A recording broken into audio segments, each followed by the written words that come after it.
welcome to another episode of Wellness and Growth Journeys. I am your host, Mialisa Garnes, and today we have in our virtual studio Jennifer, but I call her Jen, and she seems to like being called Jen as well. Well, Jen, thank you for joining us today. Let me just read a little bit about you. Hopefully, I don't bite my tongue in any of these words, but Jen is a certified Stott Pilates mat work instructor and a registered ERYT 200 HR. Listen, I don't know what this means, so we can go get into some of these names. And a 500 HR Rasa yoga teacher. I didn't spend too long on the Rasa. In frequent back pain, Jen seeks to educate and empower students by providing them with the tools to truly take care of themselves. And I like that. Her classes are inclusive, creative, fun, and educational. Jennifer is a highly experienced Pilates and yoga instructor who holds multiple certifications, including specialties in group mat work, core with the registered R, hot yoga, and yin yoga. Now, okay, yoga and all of this is, let me say this is Greek to me. All of this is Greek to me. Let's say it's Greek to anybody listening to this podcast. Break it down for me, Jen. Tell me where you want to start and I'll break it down as best I can. What is a registered all right, the Pilates I understand. I don't know if it was a Stott Pilates or Stott Pilates, or maybe I'm pronouncing it stoosh. So tell me what. Maybe you look at Stott is correct. Right. Is correct. What I would say is Stott Pilates is the style of Pilates that I'm trained in. The corporation that I did my education with is Merrithew Corporation, and the owners are, oh my goodness, Moira and Leslie Merrithew. They recently sold the organization, but that's the style. It's called Stott Pilates. Style, okay. Pilates is some hard work, man. I've done Pilates before, so I don't know what makes it different from, I guess, regular Pilates. So what my school did is they looked at Contrology, what Joseph Pilates and others created, because he did have support. Unfortunately for me, I can't remember the names, but there are some women who were involved in all of this evolution of Pilates. Right. And I had a part in it. I did not have a part in it, but I believe I did on some level. But what they did is that they looked at the biomechanics and the physiology of the human body now and how they can modernize what Joseph created. So it's more current and more applicable to people today. Right. Moira Merrithew was a ballet dancer, and a lot of ballet dancers used Pilates back in the day for their training to get the nice long limbs and all the things. So when you look at Pilates, it does have that essence of ballet and dance to it. So a lot of dancers used to use it and probably still do to this day. I can't speak to that, but I would imagine they do. Right. And that is kind of how Pilates evolved. And that's how Stott Pilates kind of, for lack of a better way of saying it, revolutionized it or made it more modern. The foundation is going to be from what Joseph created, but we needed to make it more applicable to every day, to today. Because science, we're always evolving. The body's always changing, evolving. So it needed to be evolved. Yeah. And that's what they did. And that's my understanding of it all. And yeah. Let me get straight into these questions. So how did this start? Like, what was the catalyst for you? And well, a lot of people would know unless they actually check out your website. You had scoliosis, right? So I guess alone, I don't even know what the struggles are. I know it's pretty much like the curve of the spine. Yeah, it's a deviation of the spine. Right. So is that really the catalyst that brought you into yoga and becoming a Pilates teacher? Like, what was your journey like? Like, walk us through that journey for you into, your health and wellness and becoming a yoga teacher and all that. Well, it actually started way before the diagnosis. Okay. Yeah, I both my parents were diagnosed with or became diabetic later on in life. And I remember thinking to myself that there's no way. I know everybody says, well, if your parents are diabetic, it means you're going to be diabetic too. I was like, yeah, whatever. No, absolutely not. I reject that. Absolutely. I rebuke. No, it's not going to happen. And I don't honestly believe that things have to be passed down just because your mind is very powerful. It has the ability to reframe, rewire the brain, just change your narrative. And that's what I decided. So I'm going to change my story. I'm going to start paying more attention to what I eat, and I'm going to start exercising on a regular, more consistent basis. And that's what I did. The yoga came into play because of my back. I didn't know I had scoliosis. I didn't even know I had a rotated pelvis or anything. I have one leg longer than the next. I often tell people that my mom sneezed when she pushed me out, which is why I have, love you, mom. This is why I have all these deviations in my spine and my hips and everything. Right. And it was only when I went to this podiatrist and I went to a chiropractor and all these things that I got these diagnoses. And then I was told by a physiotherapist to start practicing yoga to help with my spine. Now, scoliosis can be very, very deep deviation of the spine, or it can be very small. Okay. So you have to learn where that curvature is in the Right. spine and which direction it is, concave or convex, so you can exercise and stretch and strengthen to suit to help bring it back. Right. And depending on your age, you can wear a brace that can help, or you can to help correct the spine and put you back on track. For me, it was too late. There was nothing I could do because I had already, my bones had already been set. So I started doing yoga to help with the spine, but I couldn't afford to keep up the classes. This was way back in the day. It wasn't as prevalent as it is now. You can bump into yoga teachers and classes everywhere, but back then you couldn't. There were very few. Right. And after I gave up the yoga, I eventually discovered Pilates, and I kind of fell in love with it. I really loved the teacher and her energy, and I started doing it. And it wasn't until I want to say 2012, I discovered Stott Pilates. Yes. At a studio in Barbados, and that was equipment. Yeah, I'm not going to go down that road with you because I can see how that can get derailed really quickly, but there's different equipment. I mean, you can't just talk. This can turn into a whole exercise section. We're not unpacking that today. That can be a whole other thing.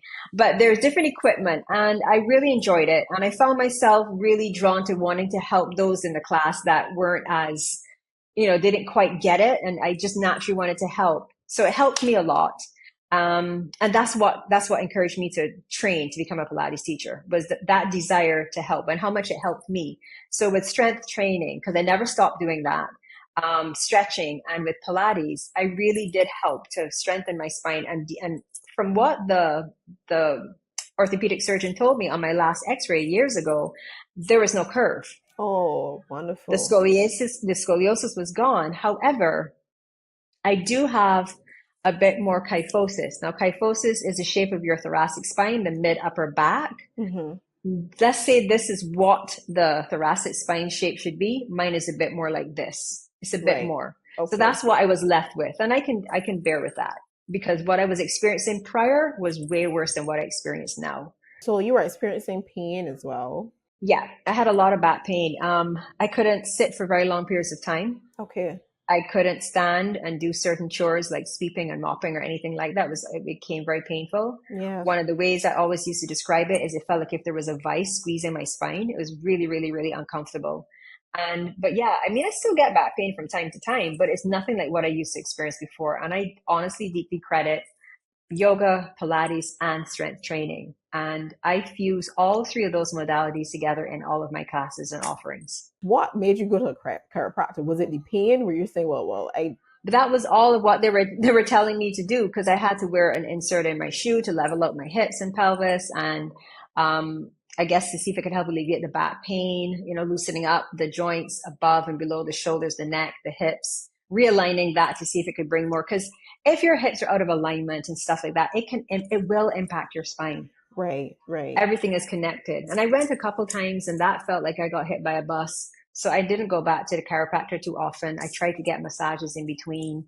But ultimately, I would have to say, building that awareness of my body and how it moves and how it works. And of course, doing the Pilates and learning those principles and applying those principles to all the other different types of things I was doing really helped. But I feel like what was the most important thing was just, I never let what was going through stop me from trying things. I would always try to do my best regardless of what I might have been feeling in my back, or not feeling for that matter. And I think a lot of us get hung up on the diagnosis and allow it to hold us back from doing certain things. I didn't. I did it regardless. That is good. That is a good I guess outlook to have.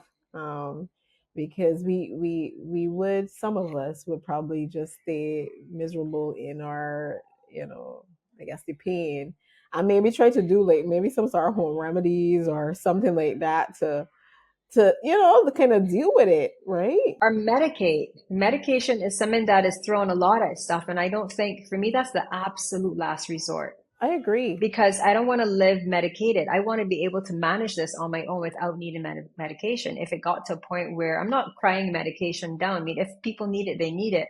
But I didn't want to be that. I didn't want to rely on medication to feel better. So this is more of a long-term kind of solution as well, right? Because medication is very short-term, so it would help you with the pain. It's supposed to be. It will help you with the pain for maybe a couple of hours or a day or whatever, but then you still have the problem there. So good on you for finding a long-term solution to the problem that you had.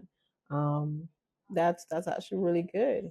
To add to what you just said, but my whole outlook on wellness or fitness or exercise is that it should be long term. It should be your lifestyle, not to fill a void, or not to, hey, I want to lose 10 pounds so I can fit into this dress, or I want to look cute in my crop of a costume, and then you go back. Exactly. So my mindset was very different.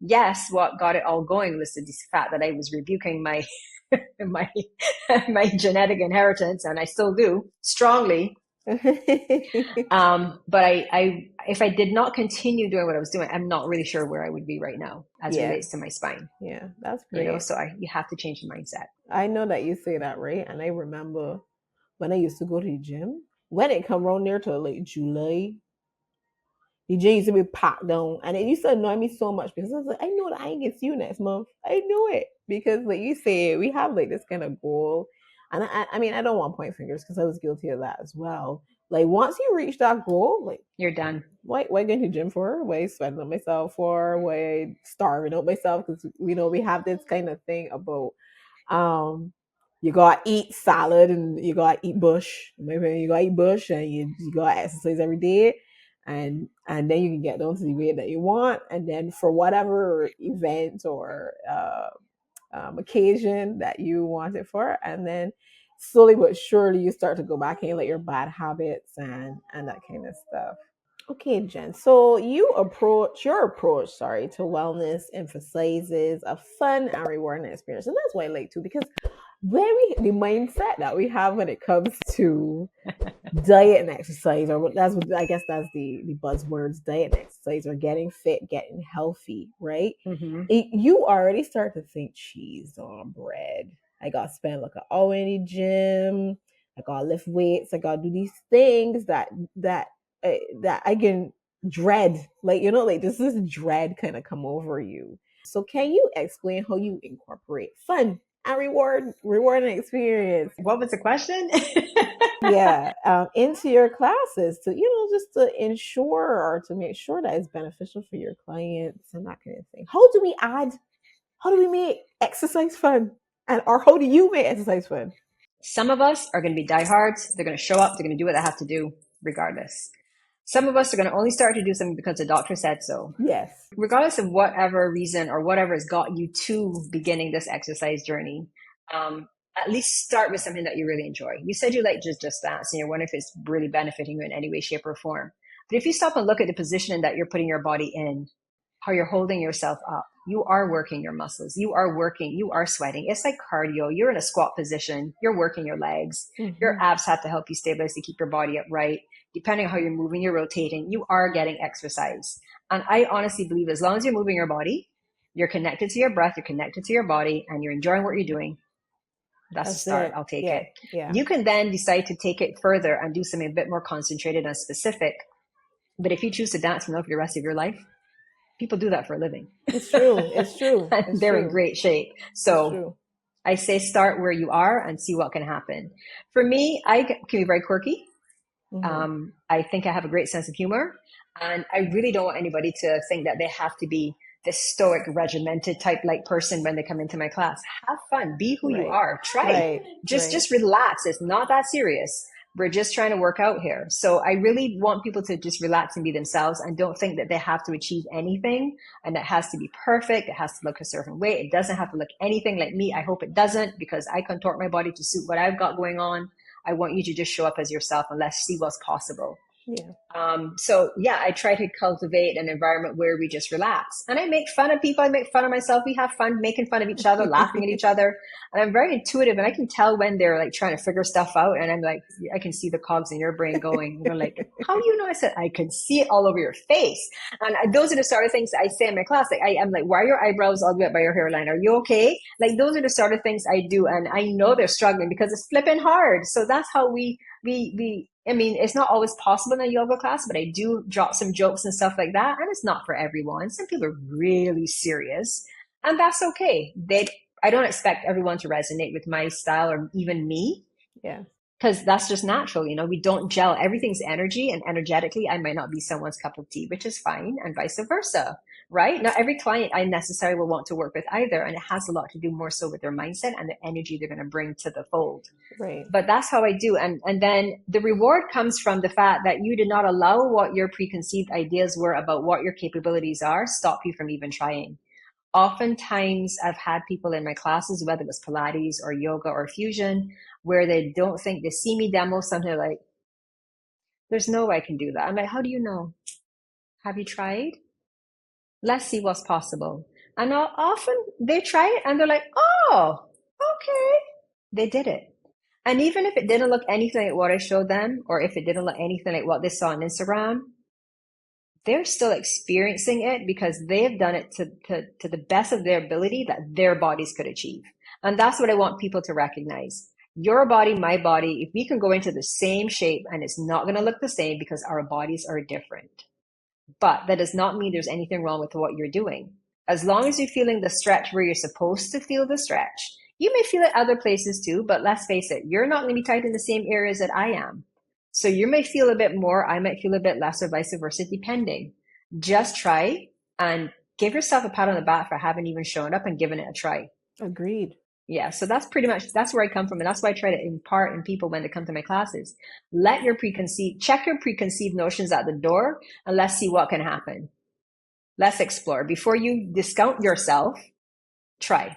Yeah, it can be like perfect the first time you start doing it. You And would like be surprised. You'd be surprised how many people have the expectation of, and I blame social media to a point because a lot, we see, and I used to be guilty of it too. I would see the magazines, I'd see this post, and I'd be like, "Oh wow, I want to do that," and then I realized, but wait, what this is not connecting. Why can't I reach my foot? And then I started to, you beat yourself up. Oh, you suck! I suck! I can't do this. But there's so much going on. I don't know the history of that person. They could have been a gymnast. They probably came out of the womb backwards. I don't know. I don't know what their history is. And then there's Photoshop. So all these apps you can do, I'm not saying anybody's out there, but we don't know, right? We just know what we see. And then we get these ideas in our head that this is what it's supposed to look like, but that's not necessarily what it's supposed to look like. And I cannot drive that home enough to people to understand. Let go of the preconceived notions and expectations of yourself based on what you see and just try. Just try and see what's possible. I think that's a good outlook to take. And then if it can help you just on long term, right? It's something you should at least, like you said, try it. Now I know there are different types of exercises you could do. What do you call it? The hit and the Hit Tabata. yes. What's the one now where the people is just go ham? Wait, hold on. Wait, it's just like a lot of weights. Oh my gosh. I have a few friends who do it. So it's really just like it's a lot of strength training. You mean CrossFit? CrossFit. Yeah. I want to say that it is a brand from what I gather, and their approach is different. It's like full on, from what I gather. I've never done CrossFit. I've never gone to a CrossFit box to do any exercises. But what I gather is it's full on. You push yourself. Some people I've met love it. It works for them, and that's what we were speaking about in the beginning. Find something that resonates with you. CrossFit resonates with a lot of people. Then you should do CrossFit. Absolutely. HIIT exercises might work better for you. Then do HIIT. If you're pressed for time, a Tabata workout would be best for you. It's quick, it's short, and intense. You know what I mean? So you do Tabata. or if you want something a bit more zen and more spiritual, connect to yourself, find a yoga teacher that's offering that type, because not all yoga teachers speak to the philosophy and that part of the yoga. And it's really just about the asana, the shapes and the movement. Right. So you find what works for you. Yeah, but there are many different types. Yeah. But you do, or you have like a holistic focus to your programs, right? Because you focus a bit on empowering your students to deeply love like who they are, right? So could you delve into how you help your clients kind of navigate these transformative paths? Now, I know they would have to do the reaching out first for you to actually know that, hey, they need some help, and where they might need some help. So how does that look? Having like a holistic approach to, I guess, health and wellness. I reach out, I'm like, I really want to get into getting fit and healthy. How then do you connect the dots for your clients who thinking about it, but for whatever reason, maybe there's time that is a concern to them. Maybe it is, maybe some body issues that is a concern. Maybe there's this misconception about why you offer any type of exercise. So how do you kind of bridge that gap and yeah, deal with, I guess, all of the other issues that come along with just kind of getting healthy body wise? Well, I guess it has to do, first of all, with what the person wants to achieve. I mean, aside from teaching yoga and Pilates, they also offer coaching, confidence coaching. And we kind of spoke about it before when I help them, reconsider. Well, look at the narrative, look at the language that they're using in reference to themselves, first of all. You hear things like, I suck, I can't do this, I'm not very good. Right. And whenever anybody comes to a class, because I don't always work one-on-one on people, but I've been doing a little bit more of that lately. And I would tell them, okay, so first of all, stop. Not very good at what? And then I would tell them, I'm not very good either. So here we go. What's going to happen now? What's going to happen now, right? So I stop them and I bring their attention to the narrative, how they're referring to themselves and how they're talking to themselves, and encourage them to change it. Start saying, I'm getting better at this, or I'm going to do my best. And that's what I try to impress upon them. Just do your best. Just try. So that's a lot of my coaching, or a lot of my classes has that type of language in it. Explore, see what's possible, see what's available to you today. Recognize that every time you come to a class, you're not always going to nail it. Some days, depending on what you're dealing with, your class is not going to necessarily go as you would have liked. But that does not necessarily mean that you suck. You just have to remember to give yourself a break. So I remind people, you're showing up, do your best. If you are showing up, be present. You didn't take the time to be here to do something for yourself and then not allow yourself to reap the benefits. So it's the things that I would say to them to get them to think about what they're doing and to connect to their body in a different way, to like really connect to their body and really feel it and experience it and appreciate what it can do. Yeah. Because a lot of the times they discover things that it can do that they never knew that it could, because they never wanted to try. True. So it's a lot of the language. And then I share a lot of my own personal stuff to let them know that I have been where they are. I've been through, and I'm still going through this whole reconciliation, if you will, with myself. Because growing up wasn't always the best relationship. I didn't have the best relationship at all with myself. It was very negative, very steeped in low self-esteem and self-worth. So I share a little bit about my own journey to let people know I get where you're coming from. I don't know your actual experience, but I can relate. And this is what I did, what helped me. So that's how I kind of weave it in there. And then with the themes of my classes, I also weave in the importance of the relationship you have with yourself and by extension others. I don't necessarily say you must love yourself and stuff like that. And I sometimes I might just actually say that you ought to, but I just try to let them recognize, okay, so if you step your right foot forward and this is as far as it goes today, that does not mean you suck. That means it's awesome that you got your foot this far. You never got your foot there before. Celebrate that little win, because that's great. Let's see what happens the next time. So that's how I go about weaving it in there. And sometimes it lands, sometimes it doesn't. The thing is that if nobody, you have to be ready to receive it, to want it, to need it, for it to land. And I repeat the same things in all of my classes in slightly different ways all of the time. Sometimes it lands, sometimes it won't. And I Right. don't think it will until they're ready. Right. So that's the most I can actually do. If, as it relates to diet, and I don't even like the word diet. When I say diet, I think of what you're eating. I don't think about it as dieting for a goal, Right. as in Or to to lose weight remove, or yeah. to anything like that. I just think of look collectively at what it is that you're eating. If you really, really, and I often tell this to people, if you really, really, really want to do something about your weight and you want to eat healthier, you have to be willing to give something up. Right.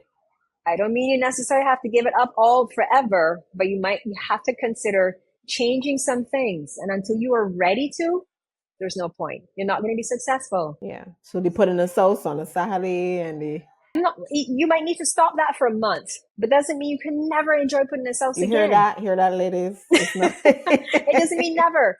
Just start tweaking, and it might even be as simple as starting with your portion size. Look at your portion sizes. Maybe they could be a little bit smaller. Maybe you could have a little bit more vegetables, a little bit less macaroni pie swimming in gravy. I know it's delicious, but do you really need all that gravy? Does a macaroni pie need to backstroke in the gravy? Probably not. Do you need gravy? Do you need gravy at all? Maybe not. If it's a well-made macaroni pie, you might not need the gravy. But exactly, but have some lettuce on there and some steamed vegetables and have your protein. And maybe that macaroni pie gets smaller. Maybe you don't want it anymore. And when you start to make these changes, your body's going to respond. And you're going to start to see the changes in your body. And now these changes might not happen right away, but your clothes might start to fit different. And once you start to feel a little better in your clothes, then it gives you that encouragement to continue, actually. Well, maybe not eating this macaroni pie, doing the backstroke and gravy is a good thing after all. Yes. Then you chuck that one side and then maybe you have a piece of sweet potato instead. You know, so just making small little changes can have a huge impact. And I tell people, I can do cold turkey. That's me. I'm a beast. Not everybody can. It's true. It's true. And that's what I tell people as well. Mm-hmm. And it's when you do the cold turkey that you fail in this goal, because you start to, you go work and you co-worker got this Sunday food and you like cheese or bread. You have lettuce. You got lettuce. You look at your bowl and you got lettuce and tomato. Lettuce and a pale, sad-looking piece of chicken breast. Or some chana peas. And you're like, what am I hate my life. What am I doing? But yes, I agree with that. If it is a gradual thing. And I remember too when I was pretty hard on it. I really need to get back on it. But when I was pretty hard on it, I used to have my son the food still, but I used to, like you said, the portions, I just made sure that it was smaller. And then throughout the week, then I would do my boring brown rice with my chicken breast and the vegetables. But it started to get, and that's the other thing too, it started to get monotonous, right? Mm-hmm. So I probably just needed to try other things and do other things that were also healthy. But I think we maybe it's just me. Chicken breast in my mind, chicken breast, vegetables. That is it. You know what I mean? That you need to eat. Your food can still be flavorful. Your food can still just, again, know the portion sizes for, I actually gave a client recently this list of different portion sizes to eat for different categories of food, the carbohydrates and stuff like that. And just making those little changes, she lost some weight because it made her realize too much carbs. So the thing is that if you do not expend as much as you are putting in, you're going to gain weight. If you're eating all the snacks and eating the 3 meals a day and you're exercising once a week, what do you think is going to happen? You're going to gain weight. Right? There's a whole bunch of calories coming in and not a whole bunch of calories being spent. You just get sweaty for nothing at this point if you just So there has to be balance. I'm never going to say do not have your rum punch. I do. Do not have your chocolate cake. I do. Do not have all those things. Just let it not be the only thing you are having. And it doesn't have to be every day. Eat well, and well means have your rice, have your chicken. It could be a thigh. It could be a leg and a thigh. It could be a breast. It could be a wing. Have it. Have your fish, have your pork, whatever, your beef stew, have your vegetables, and a lot of vegetables, preferably not swimming in mellow cream or butter. Although if you are going to use fats, butter is better, in my opinion. Get your full fat butter. I'm not Right. about this low fat nonsense. I don't understand it. It makes no Ooh, sense to me. like Have that. the fat. Hmm. Just don't overdo it. Yes. Everything in moderation Yes. is what I guess I'm trying to say in a very roundabout way. Yeah. But that's pretty much my thought process. You know, have change your relationship you have with food. It's not your enemy, it's your friend. Just if you know you eat way too much carbohydrates, and that's the rice, the potatoes, and the pasta and stuff, you're not eating enough vegetables, start getting more vegetables into your diet, more fruits and vegetables. The body is 70% plus water. Get more water-based fruits in your diet as well. Drink more water. I really suck at that, but I'm doing my best with it. It's a struggle. It is a struggle. I don't know why. I don't know why either. And it's real hot, right? Yeah, it's real hot, so you should drink some water, but it's still a struggle. Even though I have had conversations where there's like you could get water, your water content from other things like fruits and that kind of thing. You should still drink your water, but yeah, there are also other foods like cucumbers and that kind of thing that you could help supplement your lack of 8 ounces. Because what I say, 8 glasses, Yeah, I think it's your weight divided by two. your weight divided by two. That's how Yeah, many that's how many ounces? ounces of water you should drink on a day. Shoot. I need to go get one of Stanley cups then. Like you see the women with the huge Stanley cups. Eight or 64 ounces, at least 64 ounces a day. But yeah, and you want to be mindful too of the fruits that you're ingesting, because too much fruits has a lot of sugar as well. And again, if you're not outputting, if you're not the energy. And I love some grapes. So Yeah, grapes those are are very sweet. Those are very, very sweet. grapes are my So, favorite go to fruit snack. well, it's portable food, like a banana, right? I like bananas as well. I think bananas are really good, and I find that they could be filling as well. Um, and I remember having apple, and I know they say almond butter, but I had peanut butter. Yeah. So I love a regular gala apple or red apple with peanut butter. But let me tell you, one of those green Granny Smith apples with almond butter, Really so good. good. I like that marriage a lot better than I do with the red apple with almond butter. I'm First, gonna that's have me. to try that because I'm not a green apple girl. I prefer red apples. I just feel yes, and I think the we can get semantics about apples. The texture of the red apple is a little bit more dense than the green apple, right? I find, and I like that the red apples are sweeter. So yeah, it's probably where I get my apples from. Like it's probably any type of apple. I am not connoisseur apples. Well, I'm not. I wouldn't say I am either. I just know a few. I just look at it and I'm like, or this too small. This is not gonna be good enough for me. I like a mid-sized kind of apple. And then yes, I have it with peanut butter. And the first time I had it, I was like, "This is amazing." Why? And people was like, "No, that's weird. No, you have to try it, Add ladies. cinnamon. You have to try it." No, but it's true because the brain, the mind, a lot of things start there. And, and some of us would be, I'm sorry, you just did a work and you ate what? An apple and peanut butter? No, I need to have a full meal. So, I mean, it all depends. And I mean, usually what is advised at night for dinner is to have protein and veg. Right, You right. just had protein. You had protein in your peanut butter, and you had carbs and there's carbs With in the everything. apple, People say no yeah, carb diet. There's no such, my understanding, there's no such thing as no carbs. You can have low carbs, right. but everything is going to have some modicum of sugar, even if it's True. just a little bit, right?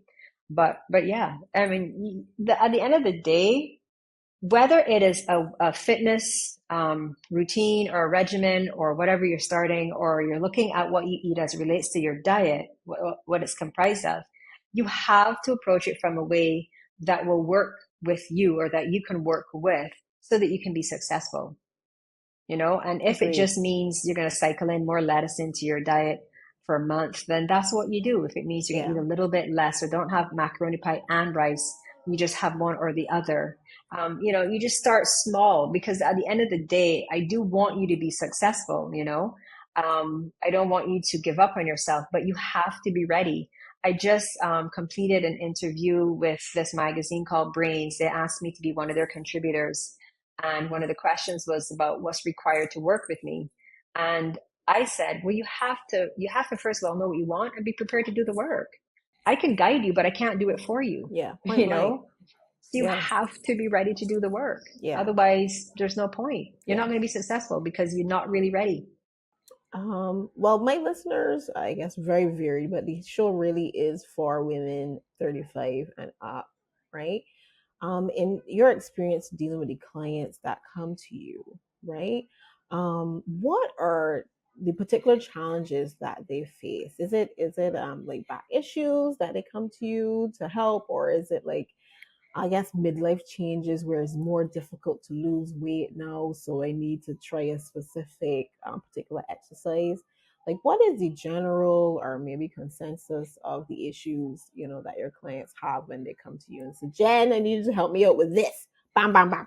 As I would have mentioned, most of the people that I interact with are in group classes. So it's not anything specific, but across the board, a lot of it, they have had, if it's not a hip replacement, they might have had a shoulder issue, or it could be low back discomfort, or it could be knee replacement surgery and stuff like that. So now they're getting back their mojo, getting back into movement and stuff like that. Most of them are already on their way back, have been on their way back for some time. So I just remind them to be aware, keep that at the forefront of their mind when they're going through the different movements. And I offer them different modifications or variations of shapes to help them still be able to access and be a part of the class without feeling left out being left out because they had this issue, so they can't do this. So that's how I deal with it from that perspective. And across the board, I mean, there was one year where everybody had a shoulder issue, one year everybody had a hip issue. What I've been hearing more recently is tight hips and low back. And I would attribute that to the whole pandemic. Everybody said no, even more than they had been because they couldn't go anywhere. So that was a commonality between a lot of the people that came to class was tight hips. As it relates to one-on-ones, I haven't had many people, the people that have wanted to lose weight have not committed because they didn't want to make the first change, which was stop eating the macaroni pie during the backstroke or lay floating in the gravy. Right. So they never follow through. But there is one person has come to me recently who is dealing with a hamstring injury. Mm-hmm. So basically what we're doing is we are working around that. So there's certain stretches that she has to do. So I'm helping her learn how to stretch and strengthen the hamstring and support the muscles that are around it and connect to her body even more. Another woman has hip dysplasia. So, and she just was from birth. So she has very limited range of motion through one of her hips. So, well, she's a rock star. She's like a freaking Amazon. She does anything I throw at her. So I've been working with her. She is amazing. So I've been working with her for years to help her with her mobility, her strength, and stuff like that. And she shows up. She does whatever I throw at her. She looks at me like I've lost my mind a lot, but she does it. You want me to do what? Yeah, that's pretty much what happens. And I'm like, yeah, well, let's try it. Let's see. And more often than not, she does it. Another lady I was working with recently, she broke her pelvis. Wow, she broke her pelvis. Yeah, freak accident. Okay, because you see the question marks on my head. Yeah, I saw the cogs. Yes. Yeah, she slipped and fell and broke her pelvis. So yeah, I've been working with her with strictly Pilates, working on strengthening the core muscles and the muscles of her glutes and stuff that support the pelvis. Right. So those are some of the things that people have come to me with. If it's low back, I would tend to look at, well, what did you have an injury? Did you have a fall? What is your daily habit routine looks like? Because that could be contributing to the discomfort you're feeling. So all those sorts of things I would look at depending on what you're coming in with. And then we will see how we can break those patterns and then start to give you some exercises to strengthen the muscles that support and to stretch them, because not everything needs strengthening or vice versa, depending on what it is. And that's how I would normally work with people. But low back and tight hips and tight hamstrings, prevalent. And I think it has everything to do for sitting for long periods of time. Yes. Over an extended period of time. Yes, very plausible. That sounds like it for sure.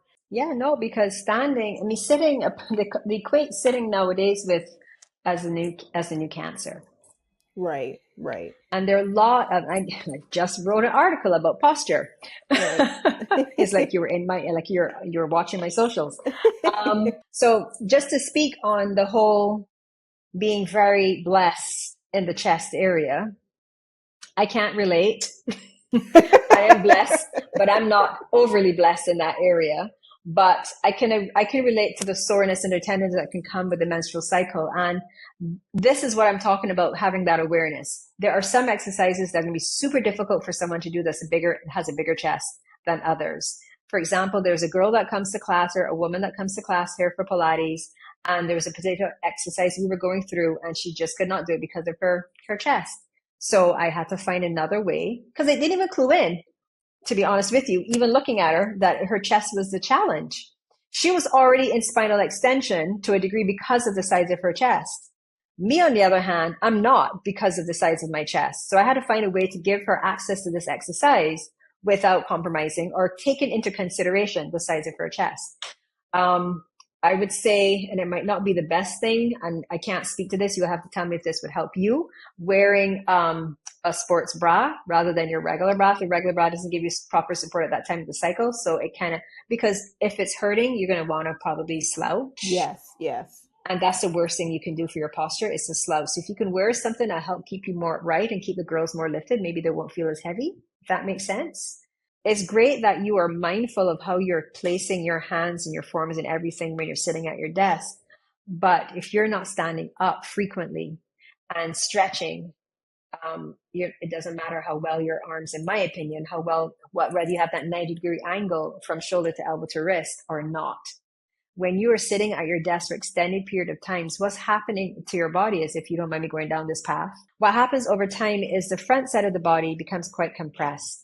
If you're slouching, because you're in it, you're in the zone, you're working, you're focusing, you're banging out emails, you're slouching. So what's going to start to happen is that your shoulders are going to start to round, your chest muscles are going to get tight, your belly's going to protrude, and your digestion is going to get impacted because you are slouching and you're compressing and pushing down on the organs. Your belly's going to start to push out. Your breathing also becomes compromised because your chest muscles are getting super, super tight. So everything on this side is shortening. On the back side now, your glutes are going to be overstretched, so they're not getting super strong. Your back muscles are getting stretched. So getting up and your hip flexors are getting tight. Low back is going to get weak. It's a whole mess. Yeah, it's a whole thing. Yeah. It is. It's a whole scene.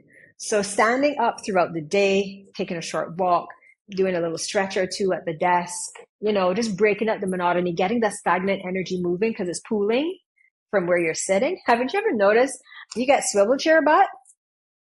Swivel chair butt? Whatever. That's what I call it. Swivel chair butt, because you're sitting down so long, your butt just spreads out like the size of your swivel chair. Get up more often. There's a visual for you, listeners. Swivel chair booty. I love it.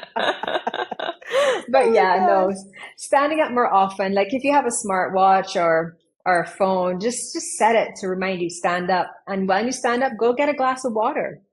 Yes. So it's a double win. You're standing up, you're doing something great for your body, and you're hydrating.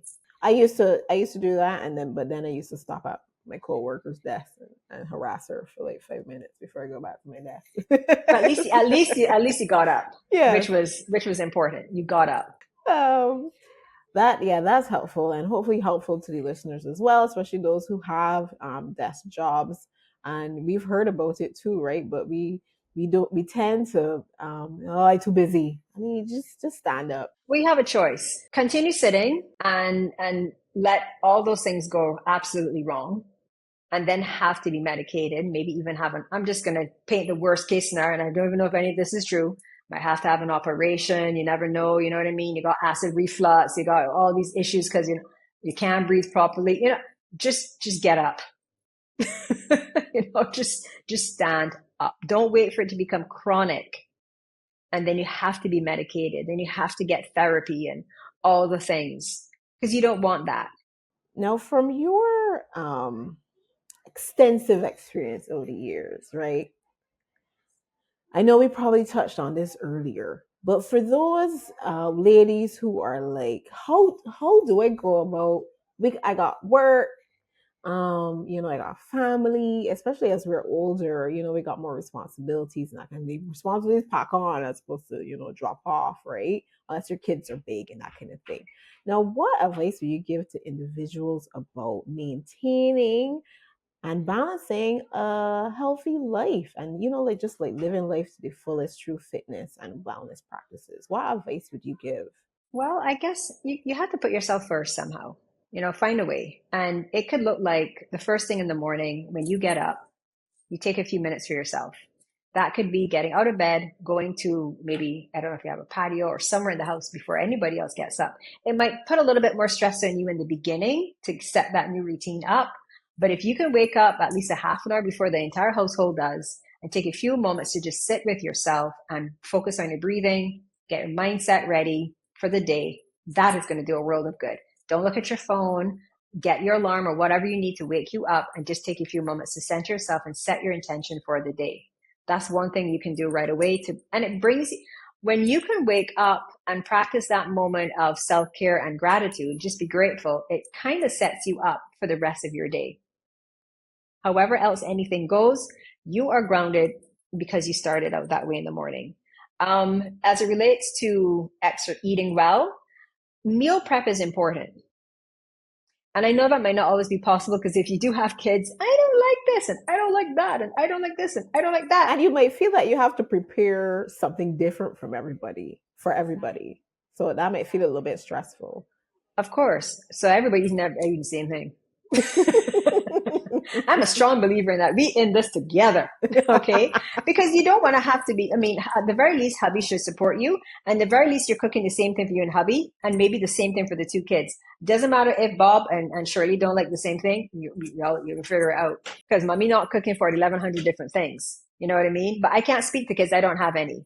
But if it were me, everybody eating everything. Right. Same thing. Because as you said, I'm not making 500 different things. You want to be vegan this week, and no, I'm not going to go and make necessarily a vegan dish specifically for you, but I will give you options. But everybody else has to eat this because I want to honor your choice. Right. Okay. But as it relates to your food, meal prep, knowing ahead of time what you want to prepare for the meals for the week. And if there's anything you can prepare ahead of time that it's just quick to just put it in. Salads are really easy. I'm just going to put it out there. Salads are super, super easy and quick. Salads, lettuce, cucumber, tomato. But you definitely can go put in some starch for the kids. Yeah, you can. Yeah. Of course. I'm just saying, meal prep. Yeah, you can cook a pot of rice. You can have a baked chicken, and then you can have like some salad. And salad doesn't have to always be lettuce. Salad can be just like some tomato and cucumber. Avocado if you like avocado. Doesn't always have to be lettuce. You can think outside the box. Yeah, you get fancy with your salads. Or it could be some steamed broccoli or sauteed broccoli or what have you. But just think ahead of what you might want to eat and what you can prepare ahead of time to make when you get home from work easy to just put it in the oven. Could be like you make a shepherd's pie, and that shepherd's pie can serve for a couple of days, so you don't have to be in the kitchen all the time. When it comes to your fitness, depending on what you're into, if there is somewhere near where you work that you could go do it, like say, for example, you work in a South Coast, you're not far from the boardwalk, go across to the boardwalk and take a walk. Pack your clothes in the car. You know what I mean? See if you can get in some wellness, some exercise, some movement before you come home. Because when you come home, it's done. As soon as the bra come off, it over. It's done. Exactly. The bra come off even before I hit home. As soon as I get the car off. So do it before you head home, because once you head home, you're no longer you. You are mom, you are wife, you are caretaker, cook, chef, all of the things. Put on all the other hats. Yeah. Exactly. You have to find different creative ways to fit it in. If you have the capacity to jump in a midday class or a gym, if you belong to a gym, and you can get in a 30-minute exercise workout, and at least exercise for 30 minutes. Anything less, unless it's high intensity, I don't know how much you're actually going to be doing for shape shifting stuff, but it's still good. It's still good movement. But if you can get in a midday class, and your gym has the capacity for showers, and you can do that, and that's your thing. I hate packing up anything to go anywhere. That's not for me. But if you're okay with that, have your go bag in your car, pop into the gym, get your workout, get your shower, head back to work. Yeah. That will probably do great for boosting your energy levels as well, and help you sail on through the rest of the day. That's true. So, there are little ways of getting things in. And don't think you have to do this every single day of the week, because then it's going to become overwhelming and you probably won't do it at all. The whole chore. Yeah. Exactly. So maybe the morning setting of the intention, do that daily though, because that doesn't take a lot of time. That could be 3 to 5 minutes of just sitting and breathing and focusing on your breath and setting your intention. And if it is at all possible to do it before you go to bed, do it as well. Express gratitude for the day. So you have a nice sleep. And one thing about sleep, make sure you're not. I think somebody told me it's like a drug, like social media. You just go down this. Cut it off at least 2 hours before you, if the darkest, deepest, longest rabbit hole you can find. Cut it off at least 2 hours before you know you're going to go to sleep. Your phones have options. Mine is on do not disturb right now, and it goes on do not disturb at night. Okay. So I don't get any notifications at all. Do that so you can sleep. So those are some ways I think you can start to add it in. You can look to exercise twice a week to start, and when you find more time. And I feel like a lot of women, and I don't know if this is true, if you have a partner, whether he's your husband, boyfriend, whomever, can he help out with the taking care of the kids? You can have a little bit more free time to do a little bit more for yourself. When you are taking good care of yourself, you are in a better position to be there for other people. So if he find a way to, if he finds a way to let him know this, honey, if I get to go do this Pilates class, I'm going to be really friendly and nice. I don't know, but I mean, but it's true. It's true. It's true. If you feel good and you feel good about yourself, then it positively affects. Other relationships. Absolutely. Absolutely. And hopefully he and the kids will notice these changes and shifts in you, and they will might move to give you more free time to do more things for yourself. So you can be more available to them. When you're stressed out, you don't want to see your kids or your husband. What get it yourself to, I'd be happy to get that for you. There's a difference. Yes. Entertain yourself.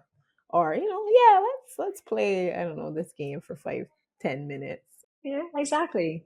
So those are just off the top of my head, some things that you can do to get more of it in. And again, wellness is going to look different depending on what you're going through. One week you might need a massage and necessarily not that spin class. And I have a slight issue with spin. If your job requires you to sit often and long hours a period of time, and then you're going to spend an hour on a bike in a same seating position, Right. To me, I wouldn't only do spin. Make sure you're doing exercise that takes your body through all planes of movement. So you're not just in that position where you're in a seated position. Make sure you're going side to side and you're rotating. Yes. And I think that there might be some sessions where they actually get you to come up off the bike and sit back down. I'm not an expert on spin, so I can even try to say, well, this is what makes it up. Like I tell you, I did it maybe I once or twice, and after my butt was killing me for a week, I was like, I don't know how.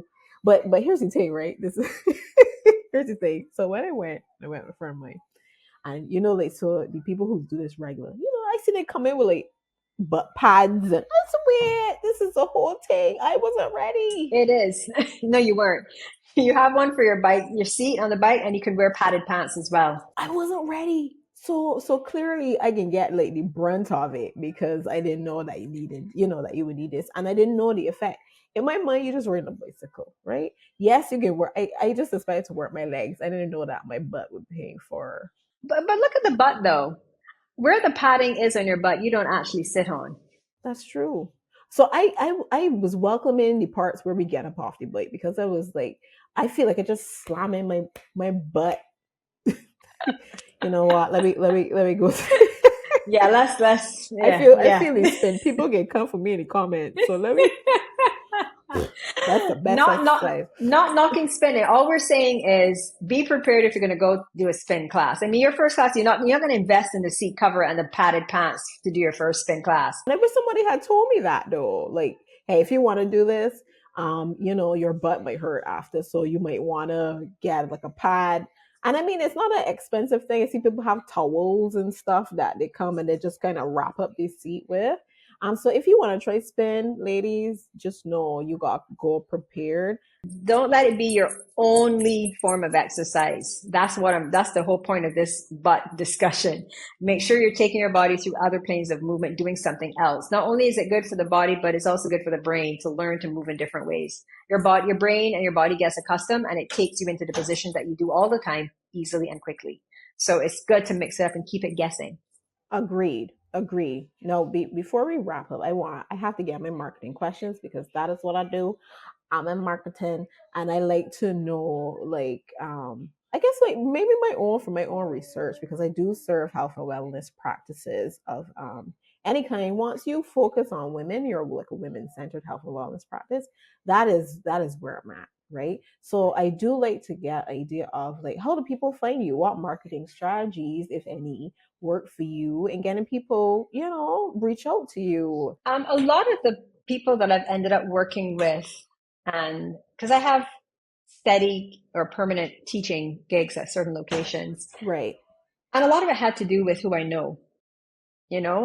Whether we crossed paths at one point in time, they remembered me and they reach out to me, or they know that I'm in the industry. I work with some, what do you call them, concierge from different hotels and rental places. They know that I'm in the business and they may know me through mutual friends, so they reach out to me. So a lot of it is word of mouth, more so.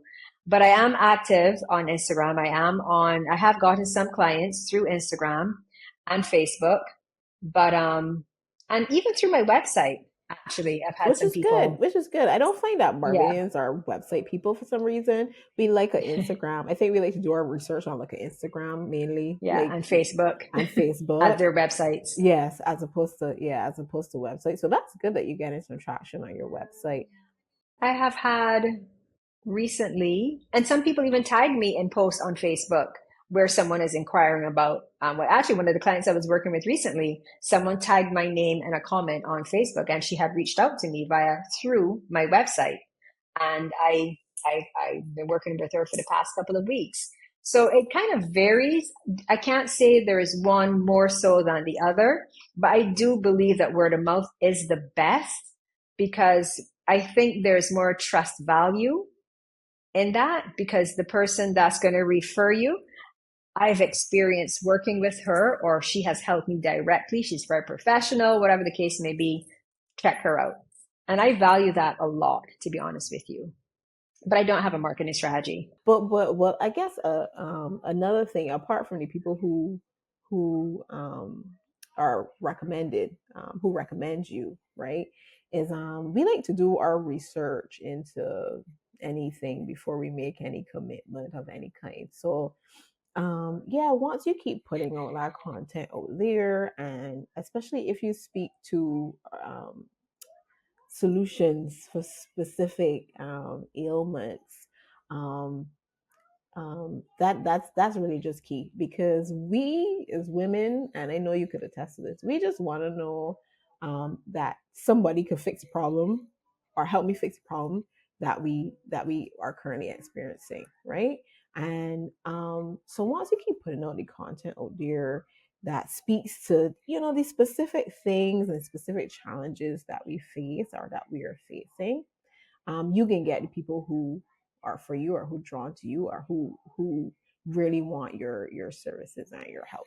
So what's next for Gen Zen Wellness? Now I know I saw that you had a retreat, and I think there's going to be one. Is I in my mind, I think I told you this. Retreats for me is like I want to go and relax, but I suspect that when it comes to a wellness retreat, I can go and do some work. But before I go jump ahead, are there any new initiatives or programs that you're particularly excited about? You could talk about the retreat as well, and maybe a little bit how that goes and what that entails. Well, the most recent development is, like I said, I was selected by this company, Brains Magazine, to write articles for them. So that's where my focus has been, writing those articles. And that was a big deal to me because I was like, what? You want me to be one of your executive contributors? Oh my goodness, me? Wow. So that's been a big, it's actually a lot.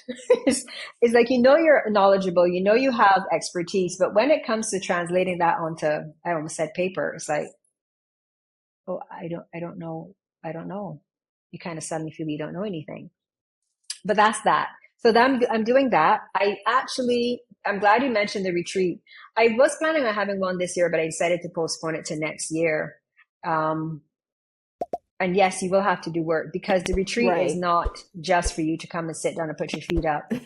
But there are opportunities for you to do exactly that. However, there's a purpose behind it. And it came out of, I was doing some work with an organization called Collective Healing. and they're a community that provides access for women of color to have access to wellness, different types of wellness modalities. And the girl who has ties to Barbados reached out to me. She was actually stationed in New York at the time. So I was offering an online class to her community for about, I feel like it was a year or more, actually. And anyways, at the end of one of the classes, it was called Nourish. That was the name I came up with it. Oh, nice. And yeah, it was all about breathing and connecting to the body and moving in a really cohesive, super, super intuitive type of way. Because I honestly do believe we need to get more connected to ourselves. And at the end of one of the classes, it was this young girl, 26 years old, and she was almost in tears. One of the things I'd mentioned in the class is that we hold a lot of our trauma in our hips. Right. And sometimes when we're moving through, doing a lot of hip movement and stuff like that, it can stir stuff up. This may or may not happen to an individual. You can do 1,000 hip openers in a yoga class and never have an experience. But conversely, you could have all the experiences. Right. But something I said triggered her, and we got into a conversation about it. And apparently she was now learning to take better care of herself and love herself. And in her own personal journey, she started to lose friends and had lots of judgment and stuff coming at her because of it. Mm-hmm. And I told her, I was just shaking my head like, yep, I understand. I know exactly what you're going through. This is what you're feeling. This is what's might be happening next. And she's like, yes, oh my God, yes, yes. And she was in tears. And I said, I almost started crying. And I said, listen, you started this journey because it's important to you. This is something that you felt called to do. And know that this is what can happen. You can't force your friends to take this journey with you. They have to get there on their own if they ever will. You got to do what works for you. It's going to be tough, but don't give up on yourself. You started it for a reason. Trust your instincts and keep going. One of the things is you never stop healing. To me, healing is a continuous journey. So when I hung up from that call, because it was on Zoom, I was like, holy crap. She just pretty much sounded like me. And there've got to be many other women out there who are struggling with this stuff, whether they're 30, 26, 36, 46, 56, 66. Self-esteem, self-love, self-confidence, it affects us all, regardless of how old or accomplished we are. Yeah. And I said, okay, I want to offer a retreat for women of color only. Because in my limited experience and knowledge, retreats and the yoga industry are primarily white women. And a lot of the retreats, not that they'd say Black women can't rock up to the retreats or anything like that, but I've been learning through Instagram connections and stuff like that, that it's not very popular. You know what I mean? You do find a lot more retreats are primarily white women or speaks to that demographic. And there are not a lot of brown or Black women in them. And because of the price points of certain wellness modalities, we may not necessarily be able to afford them. Agreed. So we are left out. So I said, well, and that class I taught was on a sliding scale from 10 US up to 25 or something like that. So you pay what you could, or somebody could pay for you if they wanted to. And I did it like that because I wanted it to be accessible. And I said, well, I need to do this retreat. And I wanted to do a weekend, but it didn't work out. I ended up having a one day, and it was called Reveal, Unlock Your Power Within. And basically it was about remembering how great you are. Right. It was owning your brilliance. It was tapping into that part of yourself that you have allowed to just wilter and shrivel up for whatever reason, whether it was the patriarchy or whomever. It was really about dabbing into that, delving deep into it, rediscover that connection to your true self and allowing her to shine. That's what the retreat is about. So because I only got the one day done and it was a lot of introspection, and I ended up having 4 counseling sessions. I had my cards, my oracle cards, and I had my African goddess deck, and they were pulling cards, and I was talking about the cards, and I did a chakra reading, and I was like, how am I, it was supposed to be 15 minutes. How are we here for an hour? You know what I mean? So I definitely want to continue doing that type of work. I definitely want to have a retreat next year. I definitely want to collab with other women who are in businesses, women who have businesses who are on a similar vein, who have a similar goal. That's one of my biggest wishes, if you will, is to collaborate with other women to help bring more wellness and healing to women of color. I want to help all women, but I really do believe that women of color need that as well. I think we need something for ourselves, if that makes sense. Yes. And I don't want to offend anyone. I'm sorry if I'm offending you, but this is something it's important work to me and for me to be able to do that. Yeah. And I think, I guess, maybe not, I guess, calling color out, but like maybe just cultural experiences may be the best way to look at it. For whatever we have gone through because of the color of our skin, and then how our family is made up, and even that kind of millennial type of mind frame, mindset, and breaking free from, I guess, the older kind of philosophies about life and how you have to be as a woman, and more embracing, because I mean, self love, or even making time for yourself and putting yourself at the forefront, or making yourself important in your life. I mean, it's something that you can talk about. I don't know, maybe why we never thought about it, but it was just never a thing. It was just never a thing, right? You get over it, and you just live. Like, what were you complaining about? Were you know what I mean? Like, you just gotta go through it and just like make it work. Like, there's a movement now for us to recognize that we have mental, physical, emotional challenges and issues that, if we tackle them, it helps us to just live a more fulfilling life, right? But I don't know how many years ago, maybe 20 years ago or so, it, you spa day, you want me time, like, like these type of words and phrases. It's not a thing that people spoke about, or even encouraged, or celebrated, right? No. So there is still that kind of hurdle that you gotta get over. As me, I speak for myself, and maybe other women like me, whereas like there's some sort of guilt attached to, taking time for yourself, and like, oh, I really should be doing this or whatever, as opposed to me time. Like, do I deserve it? All these kind of things, are barriers that we got to break through. So I love that idea. And yeah, especially like you say, busy professional women, them the we let me put myself in that bracket. We are the ones who need, just like, all right, we can put pause here. Let me put a comma here. You know what I mean? Take some time out, you know, to focus on your purpose, focus on yourself, so that you could show up better, for yourself and for the people around you, right? Like, you need to do this, because not only will it help you, but it will also help, the people around you and those who you love, and show up better for yourself and for them. Yeah, I don't like to necessarily distill things down to color, but one of the things that was very important in my most recent teacher training was the whole social justice, anti-racism work. That's very important to them. And a lot of that came up, for me. We would have conversations where we were separated into Black, people of color. Oh, sorry, BIPOC. That was a term. BIPOC. BIPOC. Mm-hmm. BIPOC. Black, Indigenous, people of color. Okay. And then, well, white. We were separated to have conversations.